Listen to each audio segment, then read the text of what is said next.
Avengers டூம்ஸ்டே படத்துக்கான shooting இன்னும் ஒரு மாதத்தில், அதாச்சும் மே மாதம் வந்து ஷூட்டிங் ஸ்டார்ட் ஆகுது. அந்த வகையில் இப்போ தான் 2 நாள் முன்னாடி அந்த படத்துக்கான 27 மெயின் கேஸ்டிங் வந்து அனௌன்ஸ் பண்ணியிருந்தாங்க. தக்காளி 5 மணி நேரம் லைவ் போட்டு தாழ்த்தி விட்டாங்க மக்களே. ஆக்சுவலாக படத்துக்கு தேவையான மெயின் கேரக்டர்ஸ் அதாச்சும் பெனடிக்ட் கம்பர்பேட்ச், நம்ம டாக்டர் ஸ்ட்ரேஞ்ச், டாம் ஹாலண்ட், நம்ம ஸ்பைடர்மேன் அவங்களே அனௌன்ஸ் பண்ணல, அது வேற விஷயம். ஆனால் இப்போ இங்கே நான் எதை பற்றி பேச வந்திருக்கேன்னா, சோனி செஞ்ச மிகப்பெரிய தப்பை வந்து இந்த படத்து மூலமாக அவங்க திருத்திக்கலாம். அதாச்சும் இருக்கிற வில்லனெல்லாம் பிடிச்சி ஆரிஜின் ஸ்டோரி சொல்கிறன்ற பேரில் ஒரு படத்தை எடுத்து அவனுங்களை நல்லவனை ஆக்கி விட்டு லீத்தர் ப்ரொடக்டர் அப்படின்ற பேரில் புது செய்ய விட்றானுங்க. அந்த வகையில் நம்ம வேணாம் மன்னனுக்கு ஒரு ட்ரைலர்ஜே உருவாக்கி விட்டாங்க நம்ம சோனி பைய பிள்ளைங்க.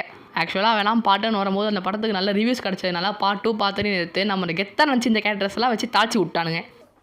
கொஞ்சம் நில்லு, தீம் மியூசிக் போடுவா, நின்று ஃபீல் பண்ணிட்டு போன.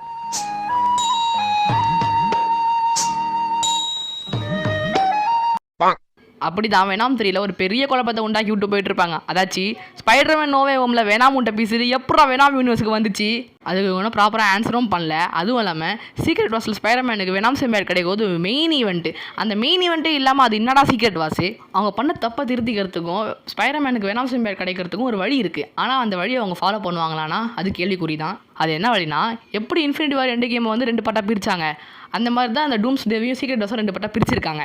இன்ஃபினிட்டி வாரில் நம்ம தேனோஸ் சொன்னே ஜெயிக்கிற மாதிரி காமிச்சிட்டாங்க. அப்படின்னா டூம்ஸ்டேல தேனோஸே பொசுக்குன்னு நம்ம டாக்டர் டூமை ஜெயிக்கிற மாதிரி காமிக்க மாட்டாங்களா? அப்படி டூம்ஸ்டேல நம்ம டாக்டர் டூமை ஜெயிக்கிற மாதிரி காமிச்சாங்கன்னா காமிக்கில் வர மாதிரி அவர் எல்லா யூனிவர்ஸையும் கம்பைன் பண்ணி ஒரு பேட்டில் வேர்ல்டை உருவாக்குனார்னா, அப்படி எல்லா யூனிவர்ஸும் கம்பைன் ஆகும்போது நம்ம வேணாம் யூனிவர்ஸும் கம்பைன் ஆகி நம்ம வேணாம் யூனிவர்ஸில் இருக்கிற வேணாம் வந்து நம்ம டாம் ஹாலண்ட் ஸ்பைடர்மேனை மீட் பண்ணி அவரோட சேர்ற மாதிரி காமிக்கலாம். ஆனால் இவங்க அந்த மாதிரி பண்ணுவாங்களான்னு தெரியல. ஏன்னா ஸ்பைடர்மேனை சுற்றிக்கிற எல்லா கேரக்டர் ரைட்ஸும் சோனிக்கிட்ட தான் இருக்குது. ஸோ மார்வலே இந்த மாதிரி பண்ண நினச்சாலும் சோனி அதுக்கு ஒத்துக்குனா தான் மார்வலால் தான் பண்ண முடியும்.